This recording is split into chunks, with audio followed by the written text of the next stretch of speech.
আজ আমি বাসি ভাত দিয়ে দারুণ স্বাদের একটা রেসিপি শেয়ার করছি। অনেকের বাড়িতেই বাসি ভাত ফেলে দেন, কিন্তু ওই ভাতটা না ফেলে এরকম ধরনের একটা রেসিপি আপনারা তৈরি করে নিতে পারেন। খেতে অসম্ভব সুস্বাদু হয়। একবার বানিয়ে দেখুন, তাহলে ভিডিওটি স্কিপ না করে পুরোটা দেখারই অনুরোধ রইল। ভালো লাগলে লাইক শেয়ার করে পাশে থাকবেন। প্রথমে কড়াইতে 1 টেবিল চামচ রিফাইন তেল গরম করে নিয়েছি, তার মধ্যে একটা ডিম দিয়ে দিলাম আর সামান্য পরিমাণে লবণ দিয়ে ডিমের ভুজিটা তৈরি করে নিচ্ছি।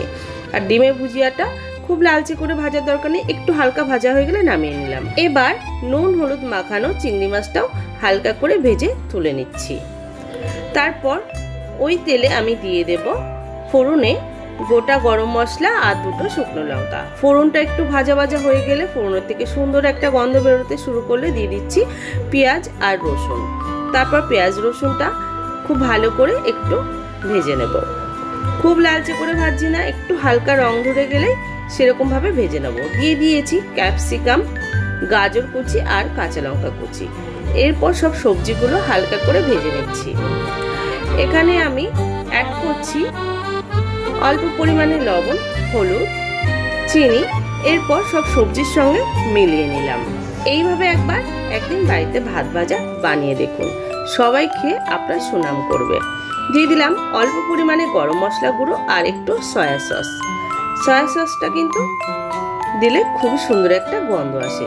এখানে আমি বাসি ভাত নিয়ে নিয়েছি, ভাতগুলো দুবারে আমি মিলিয়ে নেব। প্রথমবারে দিয়ে সবজির সঙ্গে খুব ভালো করে মিলিয়ে নিচ্ছি, তারপরে আমি আবারও অল্প কিছু ভাত দিয়ে আবারও সবজির সঙ্গে মিলিয়ে নিলাম। এইভাবে ভাতগুলো দিলে সব কটা ভাতের সঙ্গেই খুব ভালোভাবে সবকিছু মিশে যাবে।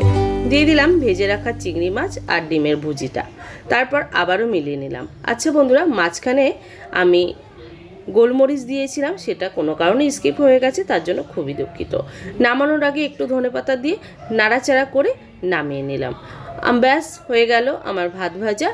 এইভাবে আপনারাও বাড়িতে বানিয়ে দেখুন, একবার বানালে বারবার খেতে মন চাইবে। এটা এতটাই সুস্বাদু হয়। আজকের রেসিপি যদি আপনাদের ভালো লেগে থাকে অবশ্যই বাড়িতে তৈরি করবেন।